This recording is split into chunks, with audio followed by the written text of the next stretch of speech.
ngerasa naon gini doang, nggak ada apa-apanya ya. Punten ya, ada orang, kalau memang kalian pikir bahagia itu cuma dari duit, masalahnya orang kaya tuh aneh-aneh. Pernah ngelihat orang kaya, dia pesan makanan, saya mau rendang ya, oke.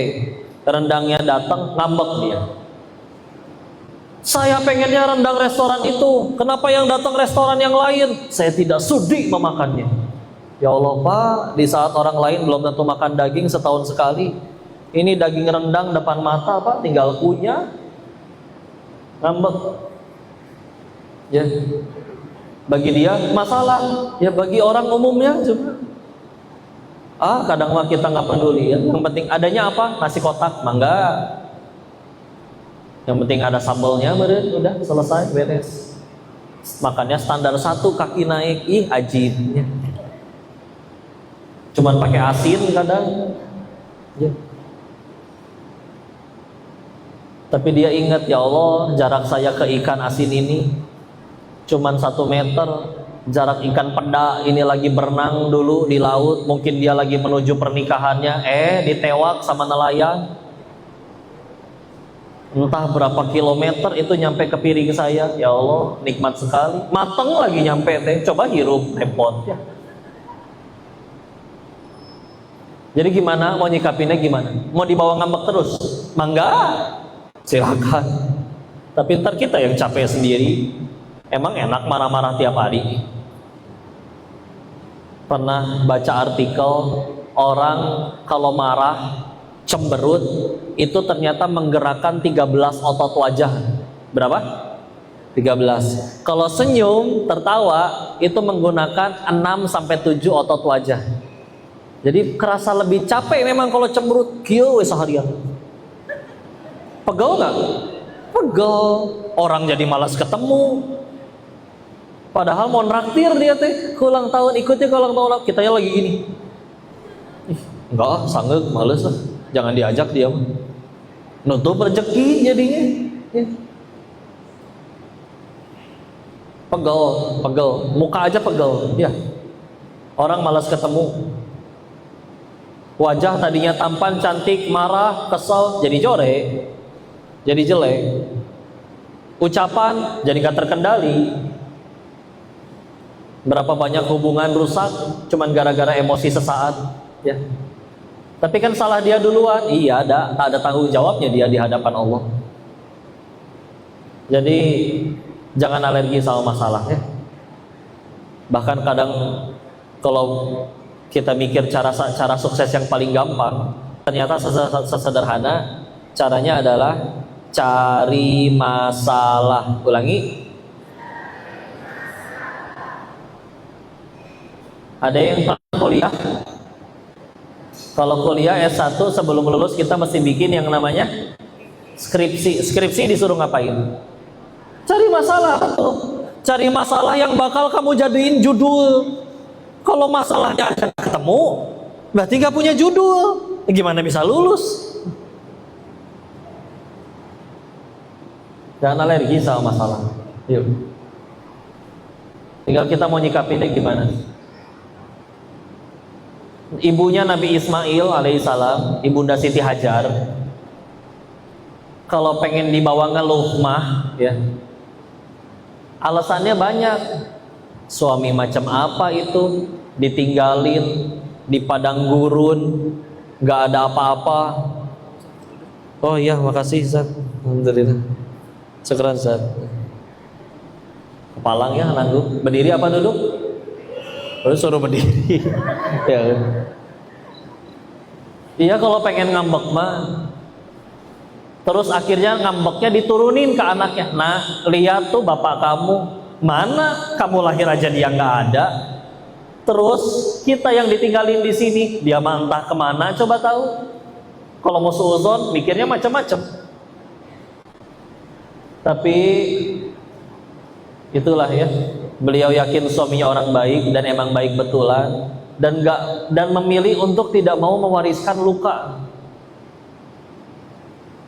Di luar sana ada yang sebetulnya baik kok.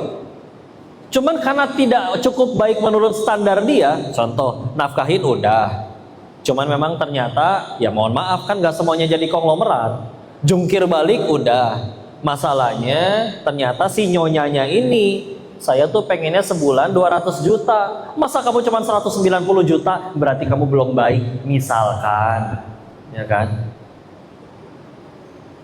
Udah baik nih, tapi ternyata gak sesuai standar dia. Terus dia memilih pengen ngambek. Nah, lihat tuh bapak kamu mewariskan luka. Jangan. Udah pada nikah belum teh? Yang belum angkat tangan. Ya tenang ya, saya nanya kayak gitu bukan pengen nafkahin ya. Tapi ini belajar persiapan ya. Karena suatu saat mudah-mudahan menikah ya. Nanti pas menikah ada banyak sekali ilmu di dalam Islam yang luar biasa. Contoh Nabi Yusuf yang tadi kita sudah sempat bahas juga, kan jadi orang hebat di Mesir. Kalau mau jujur, kan di Mesir tuh beliau disiksa gitu. Yang bikin beliau jadi orang hebat adalah pendidikan dari ayahnya, dari orang tuanya di negeri Syam sana, keluarga Nabawi, keluarga Yakub alaihissalam. Karena kalau mau jujur, Nabi Yusuf di Mesir coba difitnah, di penjara. Cuman beliaunya udah jadi orang hebat, makanya menjadikan itu semua tuh nggak ngambek ke Allah, nggak nyalahin bapaknya, nggak nyalahin saudaranya. Ya. Pendidikannya dari mana? Ya itu dari ayahnya. Dan punten, padahal Nabi Yusuf waktu dibuang ke sumur, kalau kita gali riwayatnya nanti boleh dilihat kitab Bidayah wa Nihayah Imam Ibnu Katsir, kitab sejarah. Beliau itu dibuang ke sumur umur 7 tahun. Jadi sempat diajarin sama orang tuanya cuman dari umur 0 sampai 7 tahun. Tapi pelajaran 7 tahun itu sanggup beliau jadi orang hebat. Sampai puncak-puncaknya ya. Puncaknya menurut kita mungkin ini godaan yang enak, yaitu ketika diajak maksiat sama si wanita yang cantik itu oleh Zulaikha. Ya.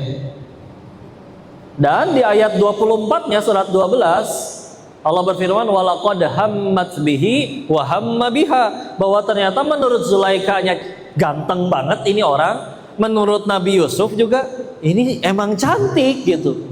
Jadi secara fisik mah sama-sama tertarik. Diteruskan di ayatnya, jika bukan karena datang burhan rabbik, bukti dari Tuhannya. Burhan itu bukti ya. Maka dia pasti nggak selamat dengan kejadian itu. Tapi kita tahu akhirnya beliau berkata, aku takut kepada Allah. Nggak jadi. Saya penasaran, burhan yang dimaksud di ayat itu apa? Nggak mungkin dong singkatan dari burung hantu. Ketemu jawabannya di kitab tafsir Al-Azhar karya Buya Hamka. Makna burhan di situ ternyata Allah memperlihatkan bayangan gimana rasa kecewa ayahnya kalau sampai tahu putranya berzina. Iya, bapaknya nggak ada di situ, tapi kita tahu nanti di hari akhir dibuka loh semua dosa kita. Di hari akhir dibuka semua kesalahan kita. Lihat surat 64 atau Ghabun ayat 9, yauma yajma'ukum liyaumil jam'i dzalika yaumut taghabun. Akan ada hari ditampakkan segala dosa kita. Orang yang dikagumi di hari itu, kalau dia punya dosa dan tidak ditobati, dikasih lihat di depan semua followersnya. Tuh aslinya dia kalau sendirian kayak gini. Ya. Maka daripada ngelihat wajah ayah saya kecewa, mending gak jadi, udah nggak mau secantik apa ke. Punten, Bapak punten ya. Kalau cowoknya yang mau, perempuannya yang nggak mau, belum tentu kejadian. Serius.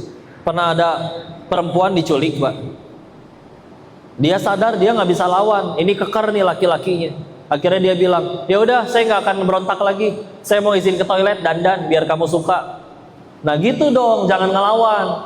Dia ke toilet, mohon maaf ya, buang air besar, pupnya dibalurin ke sekujur tubuh. Terus keluar kamar mandi. Aku siap. Perempuan gila kamu, pergi sana. Gak jadi pemerkosaannya. Laki-lakinya mau, perempuannya gak mau. Belum tentu kejadian. Ini perempuannya yang mau. Perempuannya dia paling cantik. Tapi lihat, aku nggak mau daripada ngelihat ayahku sedih. Punten ya, kita hidup di zaman ada anak yang sengaja maksiat demi nyakitin bapaknya. Kalau di pengajian kadang ada aja cerita-cerita seperti itu. Kenapa kamu sampai begitu nak, berzina dengan pacarmu, anak perempuan? Karena saya sakit hati, papa saya suka gonta-ganti perempuan, nyakitin mama saya. Biarin aja sekalian saya menghinakan diri, biar dia ngerasain sakitnya. Lihat, ada anak sengaja demi nyakitin bapaknya. Diminta Bu Gita, ayo jadi orang baik. Salah satu orang baik nih mulai dari sini dulu deh. Mulut. Kadang punten ya, anak kecil misalkan nyoret-nyoret tembok. Orang tua stres, keluar kata kasar, hehehe. Bocah teh nggak tahu diunduh, tahu nggak itu catnya mahal, dicoret-coret, bisa kamu gantiin. Nyesel tahu mama lahirin kamu, repot. Nggak nyampe 5 detik itu ngomel. Sakit hatinya belum tentu sembuh 5 tahun ke depan. Besok si ibu lewat, si anak padahal lagi rebahan. Oh, si mama mau lewat, sengaja ambil krayon, tunggu si mama lewat depan pintu, baru coret-coret. Naon sih? Marahin lagi sini kalau berani, nantangin. Sakit hati ya tuh dah. Bahasa kan bisa. Iya anak soleh, gambar apa sayang? Ih bagus ya, gambar gini kan bagusnya kalau di kanvas. Beli yuk, nanti kita gambar bareng mama. Beres. Harus nggak ada yang sakit hati? Mama jangan-jangan ini aku lagi dihukum ya? Nah, bukan dihukum, lagi belajar mempertanggungjawabkan perbuatan kamu. Semua orang hebat kan semuanya bertanggung jawab. Ayo tanggung jawab. Enak kan? Bahkan Imam Ibnu Rajab Al-Hambali dalam kitabnya Jami'ul Ulum wal Hikam mengutip ada 4 hadis yang menjadi 4 pilar akhlak. Sederhananya, ini orang kalau imannya benar, Islamnya benar, ngajinya benar, cirinya 4 hadis ini. Salah satunya adalah la takdub. Hadis yang paling terkenal itu anak kecil juga apa? Jangan marah. Orang imannya benar nggak suka marah-marah. Emosinya mati kok? Enggak, dia tetap bisa marah. Tapi ketika Rasulnya dihina, baru marah. Dirinya dihina, emang hina saya emang enggak weh. Orang mau ngehina, kehinaan yang keluar dari mulut orang lebih sedikit daripada kehinaan yang ada di kita.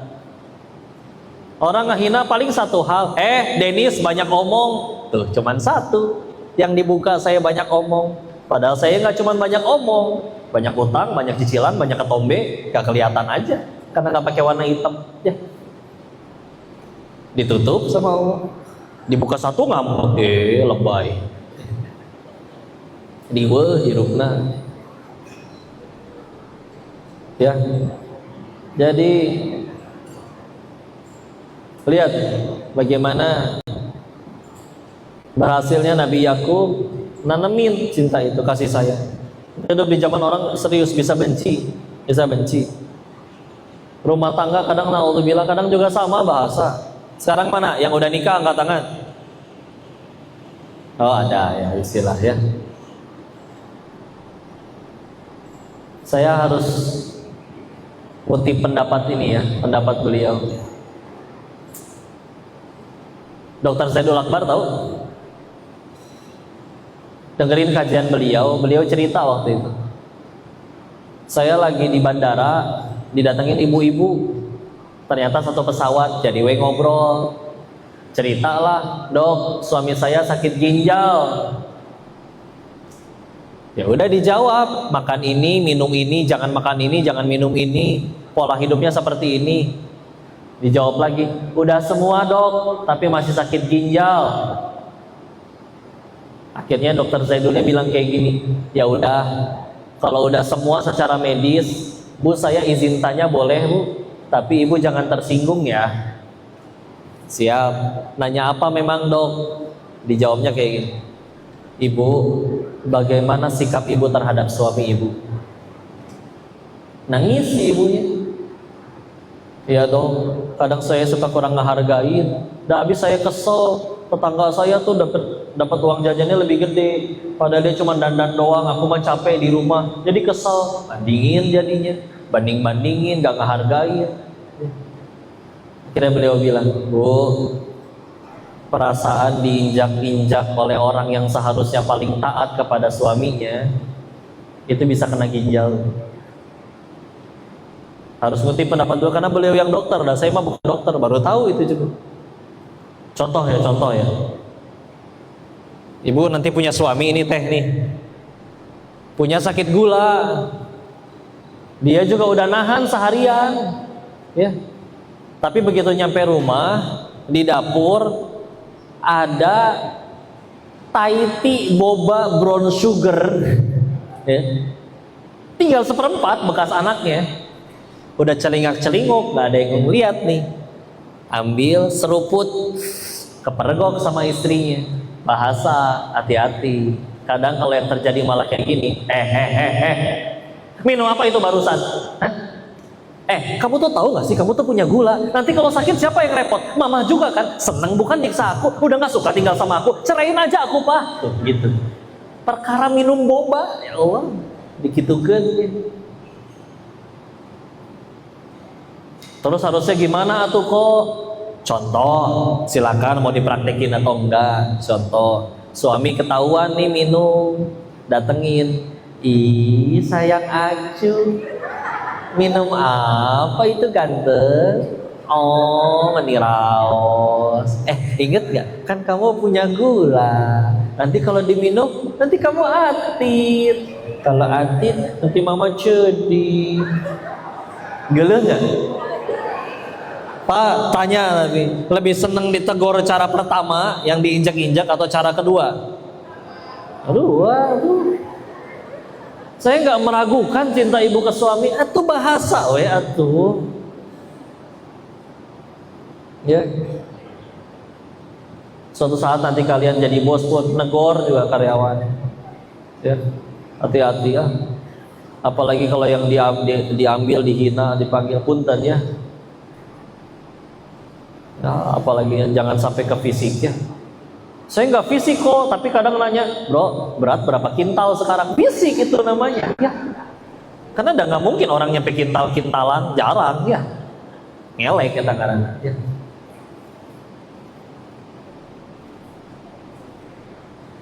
Melepaskan yang memberatkan hati, udah. Kita mau apain ini? Masalah teh.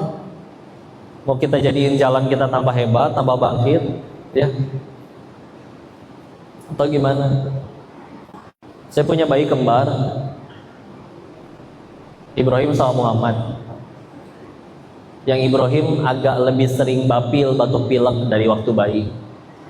Sehingga kami tuh memang jadi kalau misalkan beliau nangis, lebih segera langsung digendong lah daripada yang adiknya. Sekarang yang adiknya, yang Muhammad, lebih cepat ngerondangnya, lebih cepat ngomongnya.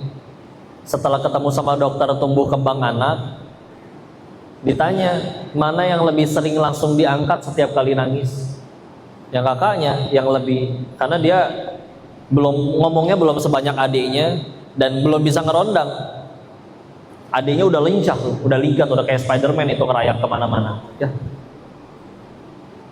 Jadi memang itulah, kita tuh justru biasanya tumbuh di zona tidak nyaman. Kalau nyaman cenderung udah leha-leha santai. Nah, dia harus terpicu untuk mau gerak, ngambil sesuatu. Kalau apa-apa selalu digendong, ya dia ngapain menuhin rasa penasarannya? Dengan digendong aja dia bisa ngelihat dunia kok. Akhirnya jadi malas ngerondang. Akhirnya ketinggalan sama adiknya. Ya. Kabar buruknya kalau bayi, kalau misalkan di usia harusnya ngerondang nggak ngerondang, nanti ternyata bisa mempengaruhi kecerdasan. Ya, namanya orang tua mah khawatir. Walaupun kita bismillah yakin. Kecerdasan ya kadang takdirnya gimana Allah. Ada yang udah pintar dari sononya, ada yang memang susah menghafal. Tapi dah ilmu tergantung sang pemilik ilmu, Allah ridho nggak nitipin ilmunya di kepala kita. Pertanyaannya, jadi akhlak yang baik atau enggak? Ya, dapunten Anak ibu sekolah, anak bapak ibu ada yang sekolah? Ada. Sekolah biar apa? Biar tapi ternyata pendidikan dalam Islam itu nggak bikin pinter tujuannya. Karena kalau sekedar pinter, ya koruptor ge pinter. Kalau ada maling bodoh, malingnya pengen nangkep ayam, ayamnya nggak ketangkep, malingnya ketangkep, bodoh eta maling. Lihat ada orang jahat tapi bodoh, jangankan nyelakain orang, nyelakain ayam aja gagal. Iya kan? Yang repot kalau malingnya pinter kan, yang nyolong sendirian, yang lapar jutaan rakyatnya, repot itu. Ya. Nah, Rasul berdakwah. Apakah Rasul tuh berdakwah pengen bikin pinter orang kafir Quraisy? Enggak. Orang Quraisy sudah pada pinter. Ila fihim rihlatash syita wassaif. Mereka rihlah, suka diterjemahin jalan-jalan. Kita juga suka rihlah sih. Cuman bedanya apa? Orang Quraisy rihlah jadi duit, kita rihlah ngabisin duit. Itu perbedaannya, ya. Mereka rihlah ke utara, ke negeri Syam, cuan, ke selatan cuan. Udah pinter berarti. Terus Rasul datang dakwahin mereka, pengen bikin mereka pinter? Enggak. Yang paling penting adalah tujuannya. Ya kita lihat ya. Berarti ngajarin itu, dakwah itu untuk apa? Pendidikan itu untuk apa? Anak bapak ibu sekolah untuk apa?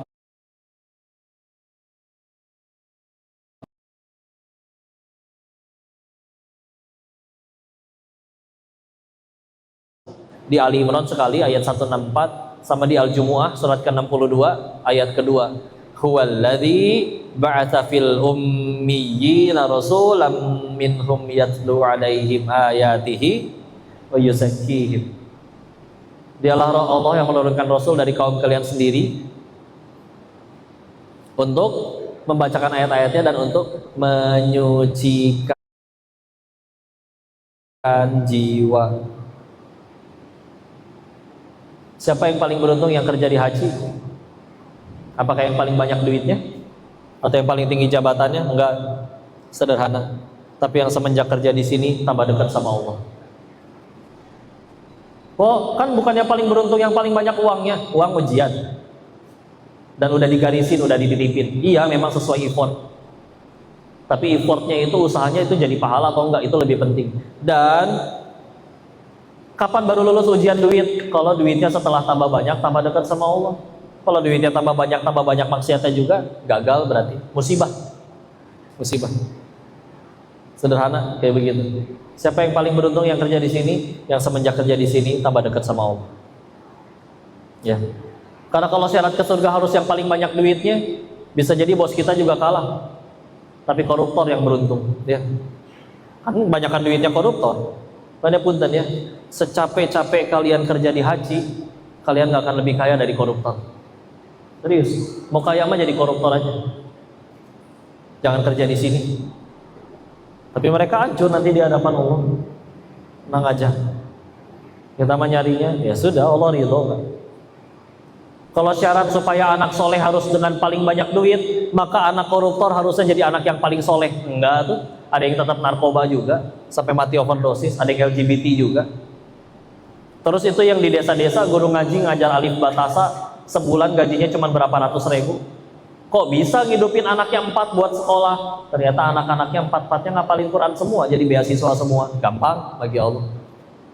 Bukan itu. Ya. Bismillah. Kita nggak bisa milih terlahir mau di keluarga yang mana. Tapi kita bisa pilih pengen masa depan dan mati kita kayak gimana. Bismillah. Kok pengen ngulang kisah ini ya? Ada anak umur 15 tahun, putus SMP,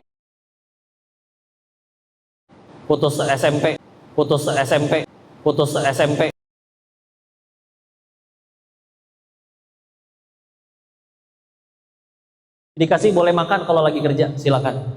Sehari 2 kali, 3 kali silakan. Nggak dikasih duit. Apa dia udah jadi orang hebat? Belum. Tapi dia punya sesuatu yang unik. Suatu ketika beres makan, perlu tisu. Minta ke bosnya, bos boleh nggak minta tisunya selembar aja? Kata bosnya, ambil aja deh, kan cuma tisu. Bos, ini kan bos beli buat pelanggan, ditaruhnya juga di meja pelanggan. Saya kan bukan pelanggan, orang yang kerja. Kalau saya ngambil nggak ngizin dulu berarti saya maling dong. nyuri. Si bosnya diam tapi mikir, ada bocah kayak begini. Apa dia udah jadi orang hebat? Belum, SMP aja nggak lulus. Tapi perhatikan, bodoh itu ada dua. Ada bodoh alewo, ada bodoh katotoloyo. Ngerti nggak? Nggak semua ya. Ya udah pakai bahasa kalian ya. Ada ignorance, ada stupidity. Tetap nggak ngerti. Ignorance, bodoh. Tapi dia tahu dia bodoh, makanya nanya melulu. Pengen belajar. Ya. Stupidity, bodoh. Tapi udah mah bodoh, enggak ngerasa bodoh. Ada yang ngasih tahu, ngambek dia mah, repot ya. Anak ini, iya cuci piring, tapi kan mau belajar. Akhirnya disuruh belajar motor, jadi bisa nganterin pesanan, bisa masak nasi. Iya pernah keras nasinya, tapi belajar terus, akhirnya pulen. Sampai akhirnya bisa masak rendang seenak kopi. Iya gagal berkali-kali, tapi masih gagal terus latihan tiap hari. Bisnis lancar, dagangan enak, pelanggan suka, karyawan gak ada yang nyuri, bosnya gak main slot, pasti maju usaha. Akhirnya si bos harus bikin restoran Padang terbaru. Daripada nyari orang yang belum tentu jujur, ini ada pemuda nih ikut dia nyari 10 tahun selembar tisu aja gak berani nyolong. Masa iya gak dikasih kesempatan? Dan di hari ini si pemuda itu udah punya 8 restoran nasi Padang sendiri. Gak bisa milih dia. Dia kalau bisa milih juga gak mau orang tuanya meninggal waktu SMP. Tapi dia mau milih nih, saya mau hancur atau bangkit nih. Kalau dulu di zaman sekolah pernah dinasihatin gini gak? Ini nasihat buat anak sekolah ya. Dek, keras sama diri kamu ya. Karena kalau kamu keras sama diri kamu, dunia datang bertekuk lutut di hadapanmu deh. Orang lain sibuk cari kerja nggak diterima sampai mohon-mohon, kamu didatengin kerjaan deh.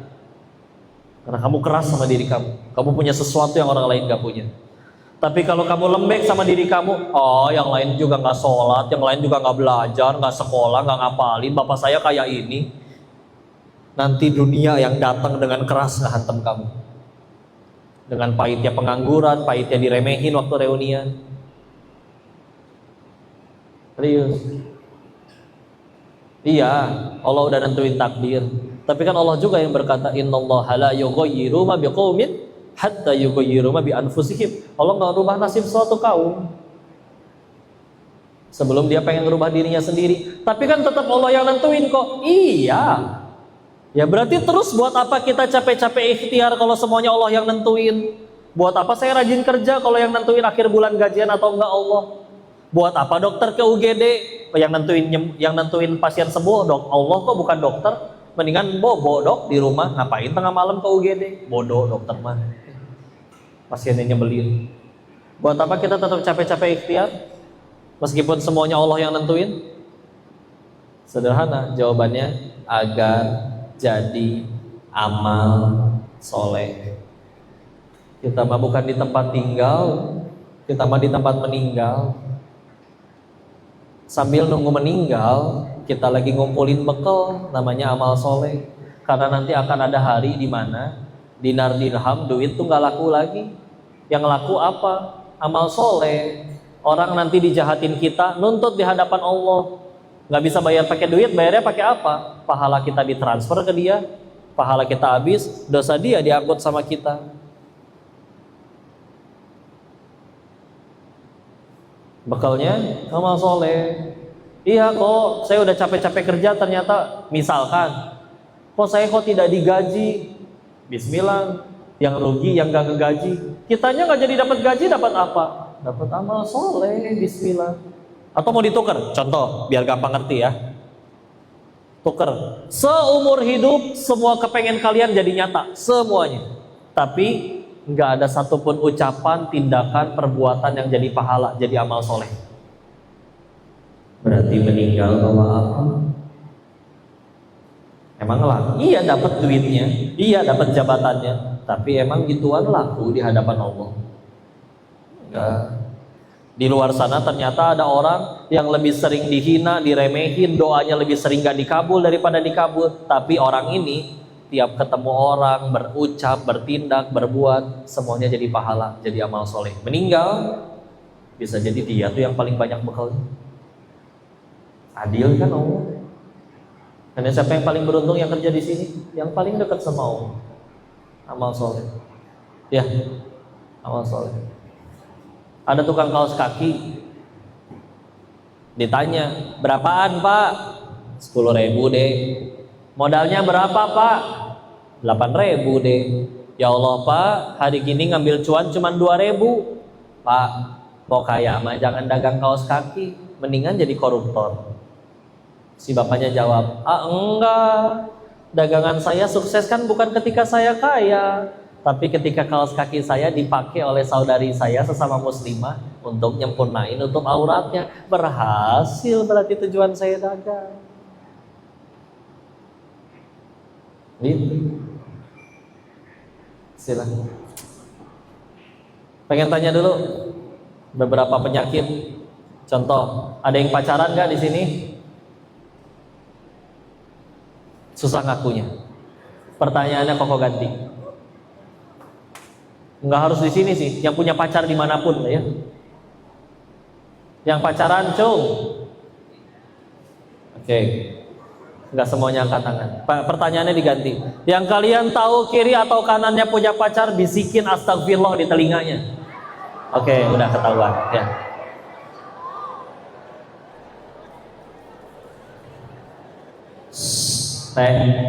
Teteh, putusin ya. Bilang disuruh koko gitu. Siapa lu? Serius, jangan. Kok saya suka, nikahin. Sila ya. Serius. Gini. Orang kalau sayang teh, dia pasti pengen selamanya dengan orang yang disayang, betul? Masalahnya di dunia teh nggak bisa selamanya. Saling sayang juga kalau kata Allah nggak ada jodohnya bisa meninggal duluan. Undangan padahal udah disebar. Ya. Ada tempat untuk bahagia selamanya, namanya surga. Jadi kalau dia ngakunya sayang, tapi ngajakinnya nggak ke surga, ngajakinnya pacaran, ngajakinnya ke oyo, misal ya, nggak modalnya meni oyo ya.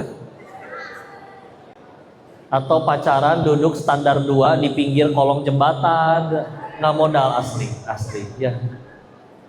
Maka jangan mau ya. Gini, wanita itu dalam Islam mahal sekali. Kalaupun kita tertarik dengan wanita dan ingin menyentuh wanita itu, syaratnya satu Pak, buat perjanjian sama pencipta wanitanya. Mitsaqon ghalidho, ijab qabul.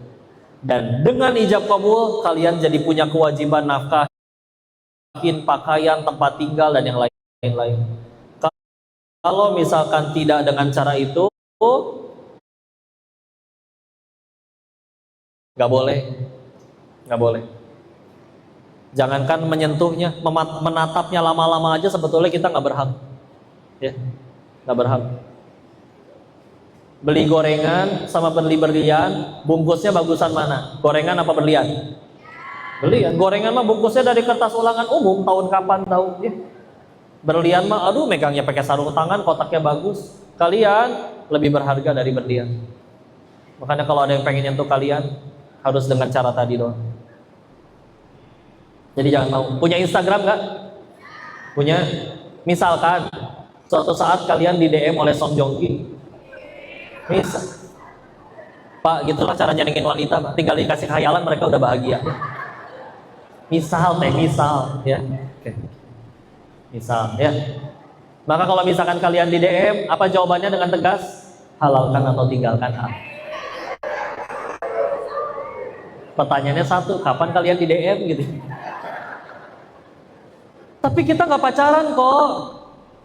Tapi dia setiap 2:30 malam suka WA gitu, dia bangunin tahajud.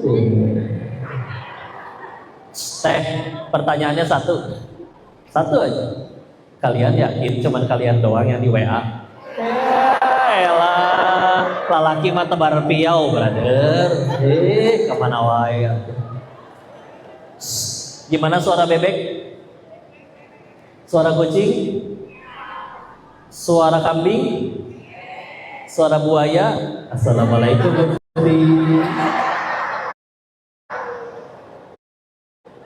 Hati-hati, di luar tuh ada dua spesies. Yang satu buaya hijrah, yang satu playboy syariah. Dalam bahasa Arab, langkah itu khittah. Khittah. Quran memilih bentuk jamak, khutuwat. Wala tattabi'u khutuwati syaiton. Jangan mengikuti langkah-langkah setan. Kenapa? Setan tuh sabar. Kalau perlu ajak dia tahajud dulu.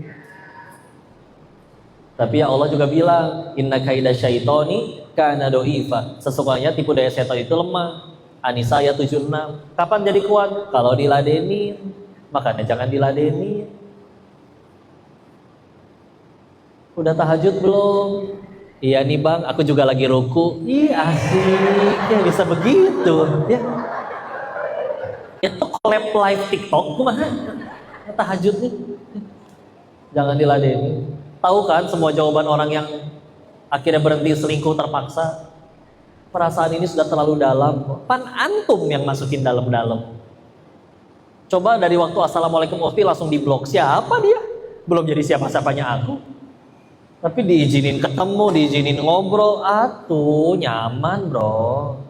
Jangan kasih masuk. Kalian tuh mahal. Ya. Udah. Bu Gita, yang ketahuan pacaran pecat aja. Udah. Nah. Kalau mau nikahin udah pilihannya udah itu. Halalkan atau tinggalkan. Ya. Bismillah. Laki-lakinya ada yang main slot nggak? Yang main slot cung. Sama pertanyaannya ganti. Yang kalian tahu kiri kanannya main slot, bisikan astagfirullah di telinganya. Tahu? Tandain bu. Udah. Kalau ada tata cara untuk kaya dengan cara main judi, ngapain kalian kerja di haji atau?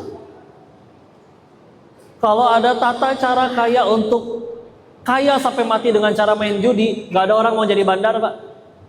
Ngapain bela-belain datang ke Kamboja dengan segala macam resikonya? Orang rebutan lapak di pasar aja bisa bunuh-bunuhan, apalagi bisnis haram miliaran kayak di Kamboja. Dan bandarnya aja udahan, masa pemainnya nggak udahan? Udah nggak bisa dibilang judi pak sekarang pak. Judi itu ada kartu nih satu nih, tebak-tebakan yuk, ini ganjil atau genap, satu pasti menang, satu pasti kalah, itu masih judi. Sekarang mah yang menang pasti bandar, pemain pasti kalah, berarti bukan judi, penipuan. Ya, jangan mau digocek, udahan. Kok kepalang kalah banyak, udah anggap aja biaya nebus dosa. Kesuksesan terbesar seorang penjudi itu ketika berhenti. Pilihannya tapi dua, mau berhenti sendiri atau Allah paksa buat berhenti. Dan ketika akhirnya udah kelilit banyak utang, jangan sok-sokan ngaku jadi korban. Enggak, kamu bukan korban, kamu pelaku. Enggak ada yang pernah maksa kamu main.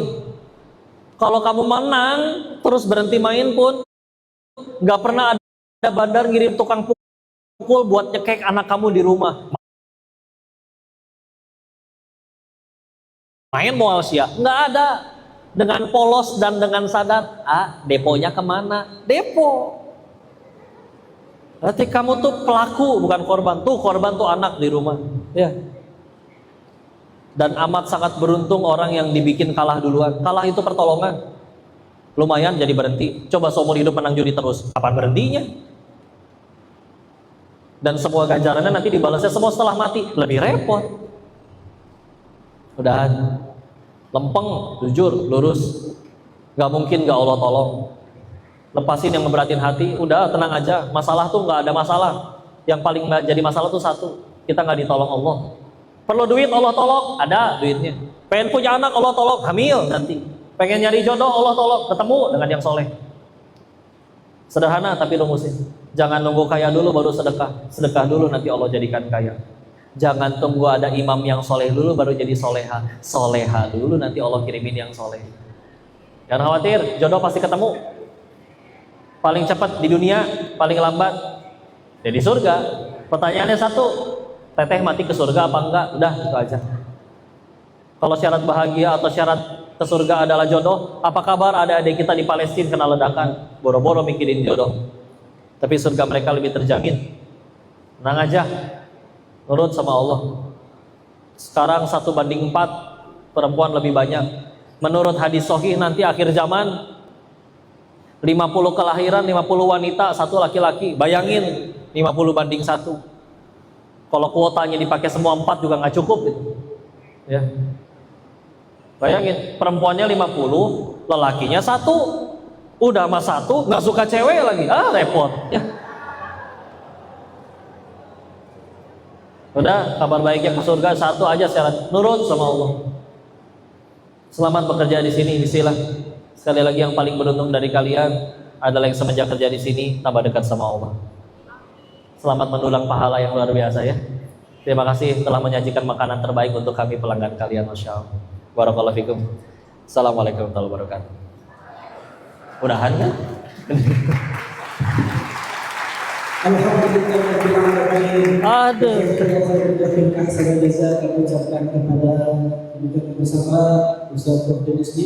Mudah-mudahan apa yang tadi disampaikan oleh beliau akan bermanfaat untuk kita semua dan tentunya bisa kita aplikasikan dalam kehidupan kita kesehariannya, tentunya akan bisa mendekatkan kepada Allah Subhanahu wa taala. Amin amin ya rabbal alamin. Baik teman-teman semua yang dimuliakan oleh Allah Subhanahu wa taala, selanjutnya kita akan memasuki sesi tanya jawab. Mohon izin Ustaz. Iya, enggak. Bagi teman-teman di sini yang mungkin ada memiliki pertanyaan atau diskusi langsung dengan Ustaz Kordenesti, ya, baik yang berada di sini maupun ada yang ingin bertanya melalui komentar di live Instagram, untuk bisa langsung komentar di live-nya, insya Allah nanti akan kami bacakan dan kami sampaikan jawabannya. Untuk yang pertama kali ada 3 sesi pertanyaan. Untuk sesi pertama ini bertanya dari teman-teman ada yang ingin bertanya, kami persilahkan. Ya, silakan.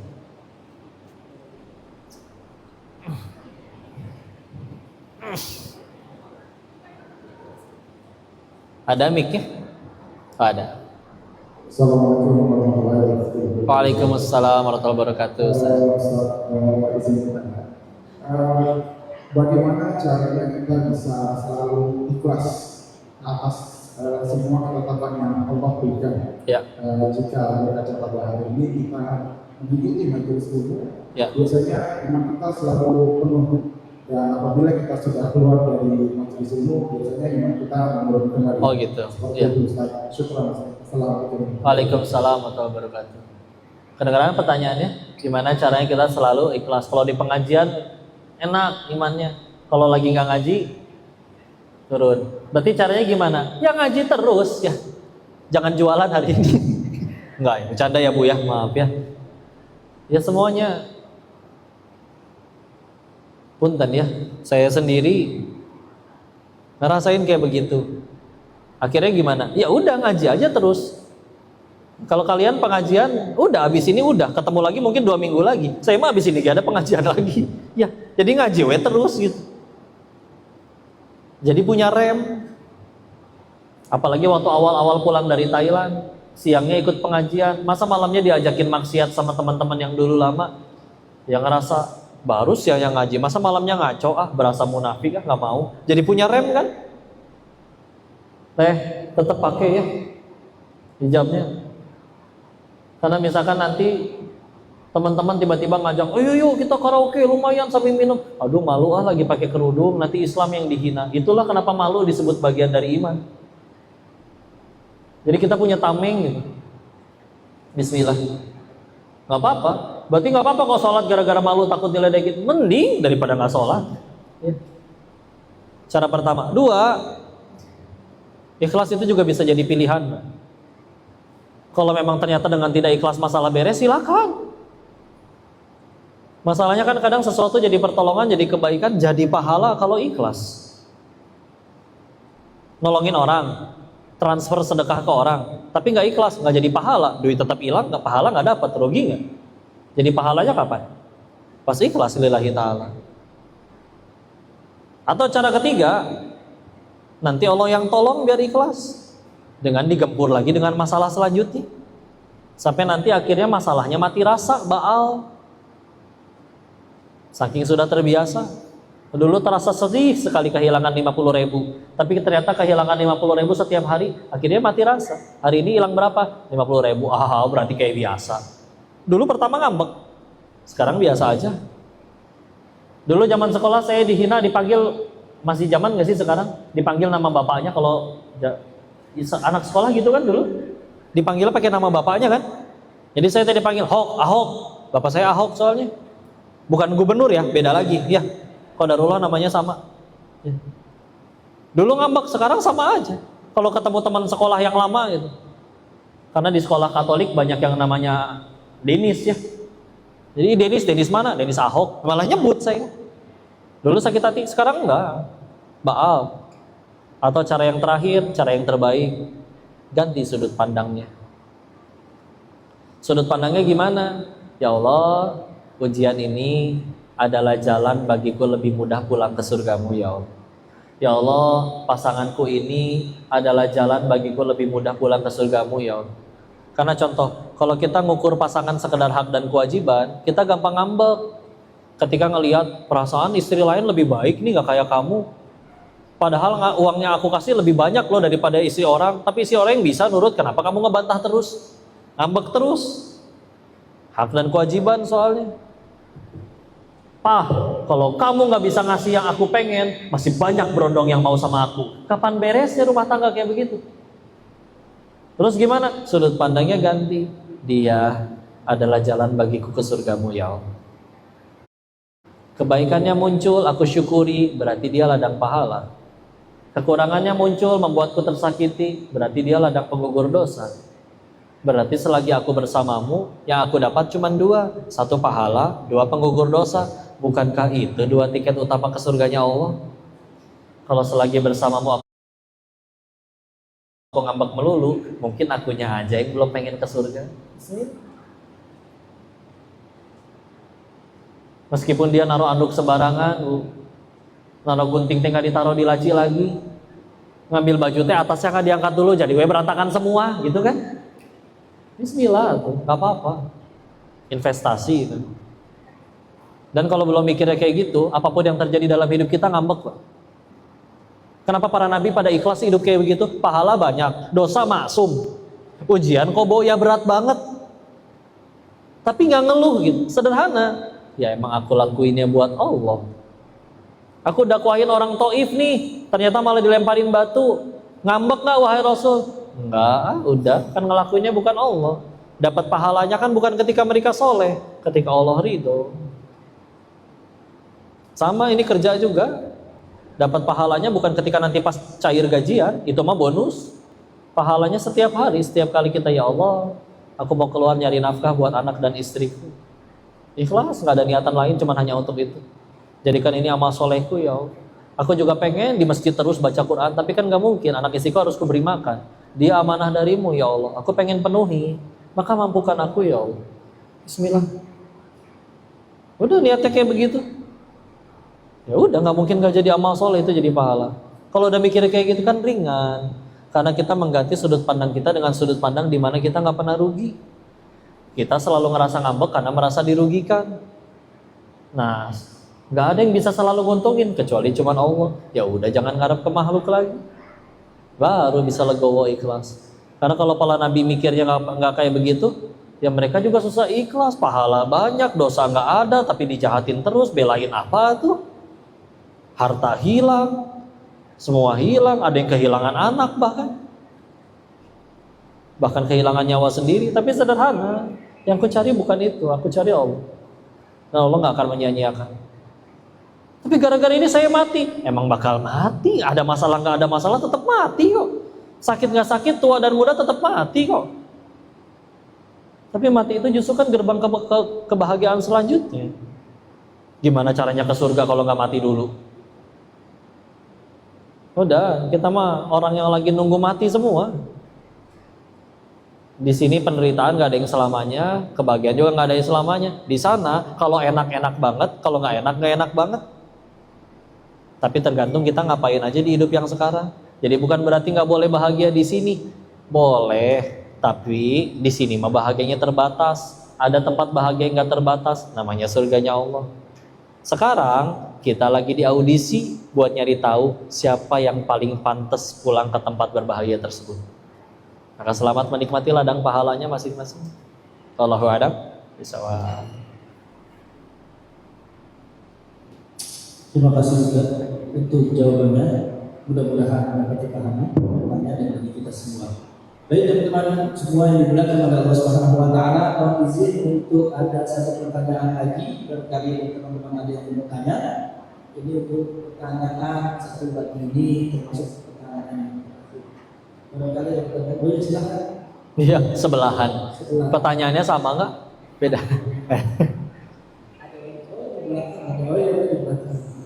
Sok yang mana? Yang wajahnya lebih menderita dulu aja. Enggak, takutnya masalahnya lebih serius, maaf. Bukan, maaf. Apa pertanyaan dari cewek? Silakan. Assalamualaikum Ustaz Ganis.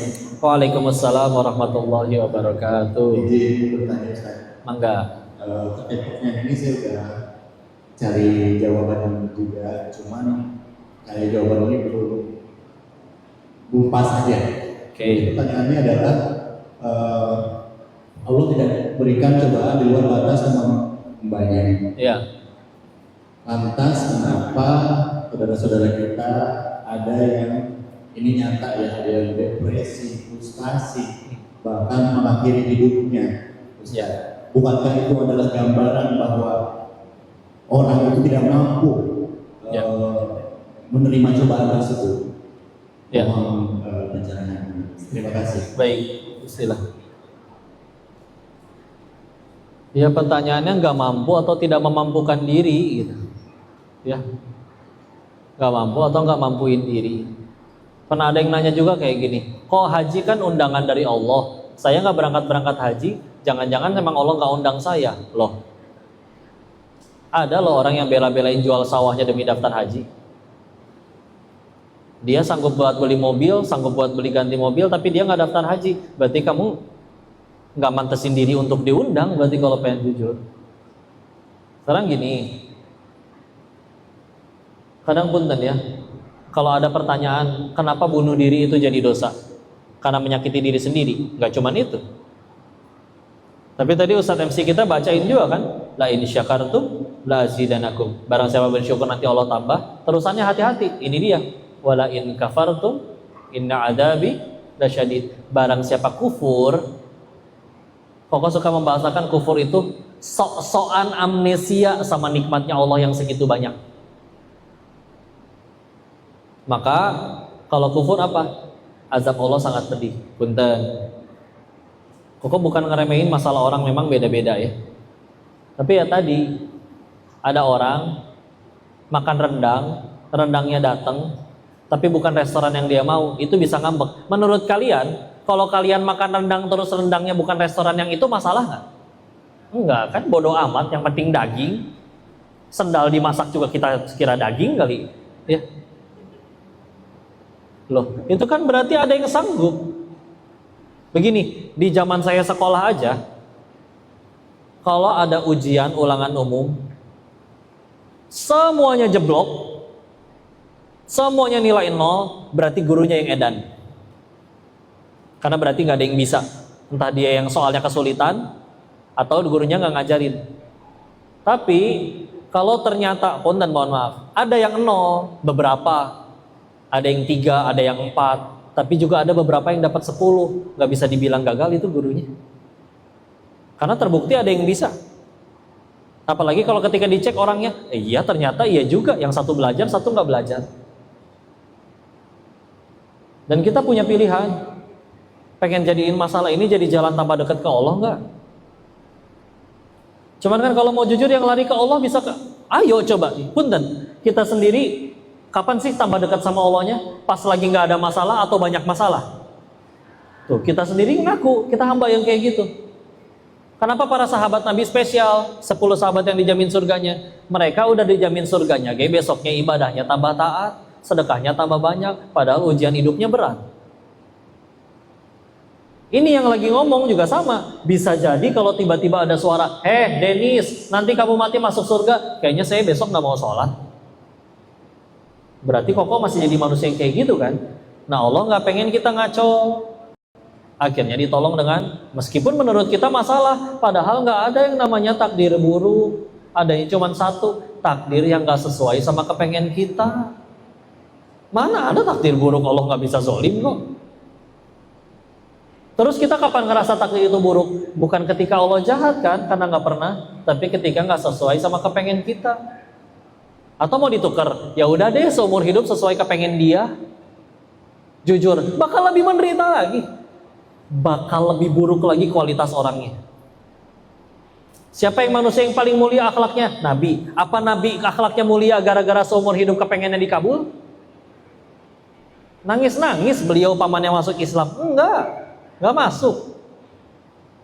Ya. Cuman ya itu dia. Mereka sadar betul. Kebaikan tuh bukan apa yang aku suka. Yuk kita hidup deh. Semua kepengen kita jadi nyata. Tiap mau pengen mobil dapat mobil, pengen jodoh dapat jodoh, besok pengen ganti istri. Semua kepengen jadi nyata. Jujur, dia jadi kualitas manusia yang seperti apa? Entah kufur, entah tengil, entah sombong, entah belagu. Lihat, perhatikan sama semua orang yang berhasil jadi orang hebat. Tanya tuh bos kalian. Tanya orang-orang yang udah jadi orang hebat, baik dunia maupun akhiratnya. Apakah karena hidup enak? Ada yang hidupnya lebih pahit, ada yang ditinggal orang tuanya masih kecil, ada yang dibohongin temannya, ditipu sampai dijadiin bangkrut. Tapi mereka milih kan, mau pengen bangkit atau depresi, ujianku terlalu berat. Berat tergantung. Kita mau lihat dari sudut pandang mana. Orang yang hobi main bola, dia rela keluar duit, bayar lapangan, lari-lari, kena sliding tackle, pulang-pulang berkata, seru ih. Coba yang gak hobi main bola, amit-amit saya dibayar berapa geng gak mau main bola. Saya beli bola sendiri 20 biji bisa. Ngapain puluhan orang rebutan satu bola? Dasar bodoh, gitu katanya. Iya, masalahmu berat, tapi bisa jadi gara-gara masalahmu kamu lebih mudah pulang ke surganya Allah. Hei Pak, Bu, kita tuh bakal mati. Dan kalau suatu saat kita nyampe surga, demi Allah bisa jadi bukan karena sholat kita. Jujurlah sholat kita mah lupa rakaat terus. Tapi bisa jadi kalau suatu saat yang katanya depresi itu suatu saat masuk surga, bisa jadi dia masuk surganya justru karena ujian dia di dunia. Justru karena sabarnya dia di dunia. Akan ada harinya kita lagi ngantri ini di hari akhir. Aduh, itu orang ujiannya, itu orang hukumannya parah banget. Set, itu orang dosanya apa kok hukumannya parah kayak begitu? Dosanya ini kok. Aduh, saya juga pernah lagi. Wah, gimana ini? Mana saya belum tobat waktu hidup. Pas giliran kita nyampe pengadilan, tahu-tahu ada suara lolos. Kok lolos? Kan di dunia kamu udah sabar, yang lain mah sehat kamu sakit. Boro-boro bisa maksiat.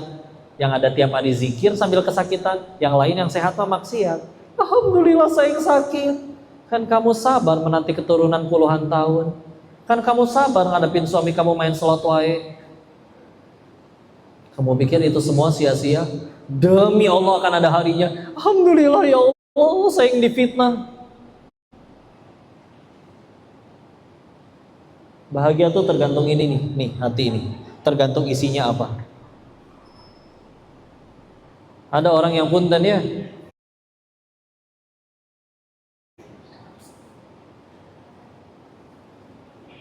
dia baru sedihnya ketika duitnya hilang.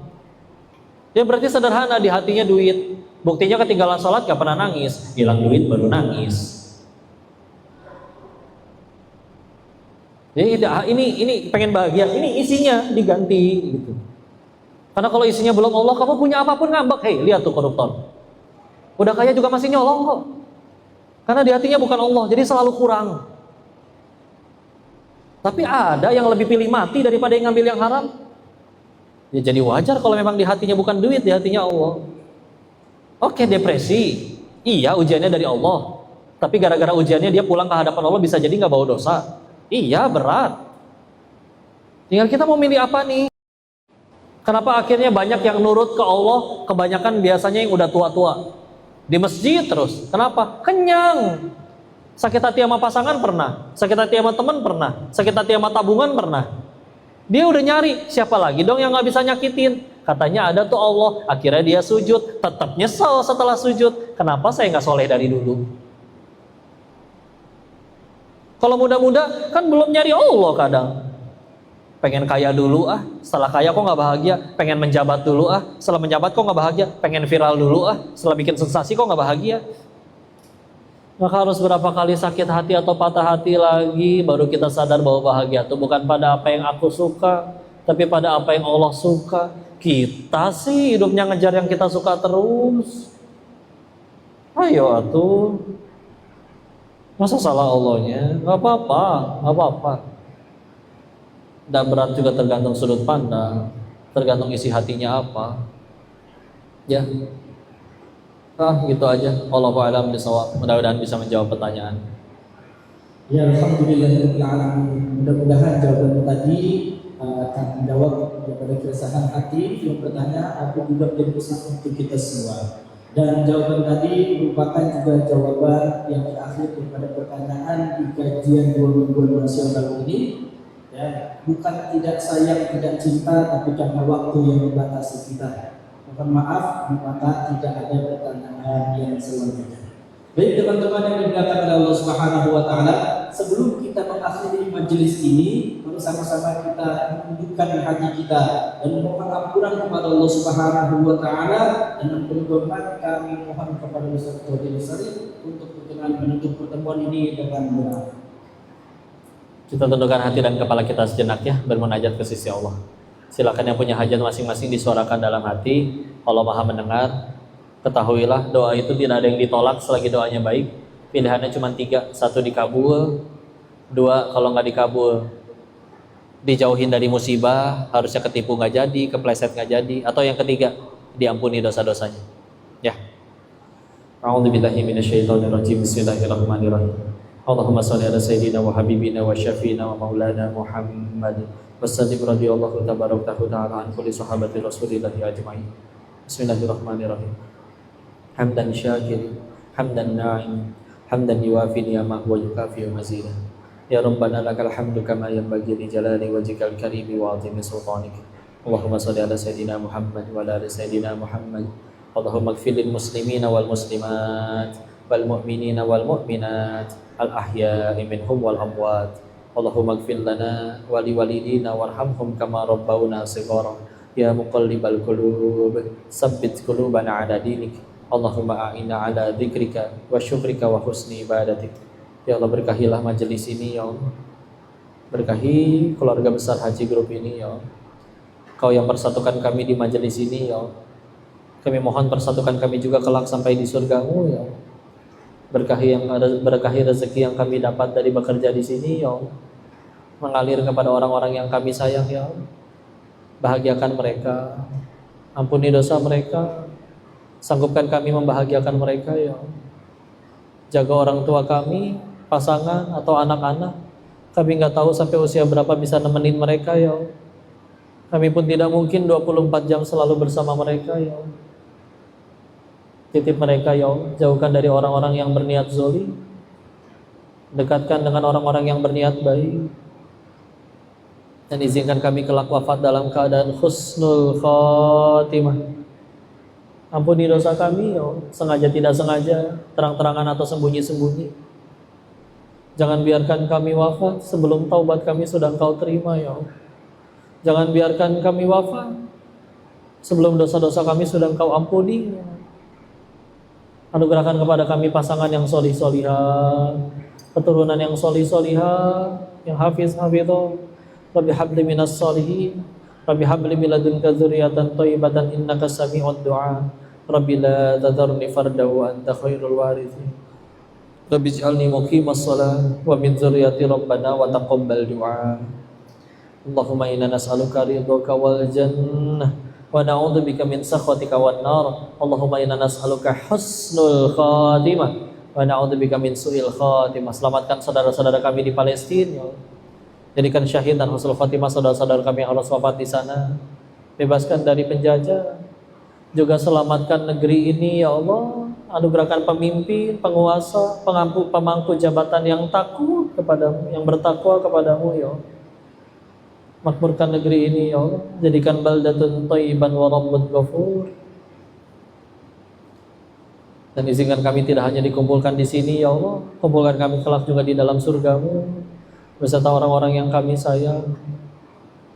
Jaga kami, ya Allah. Istiqomahkan kami. Ampuni dosa-dosa kami.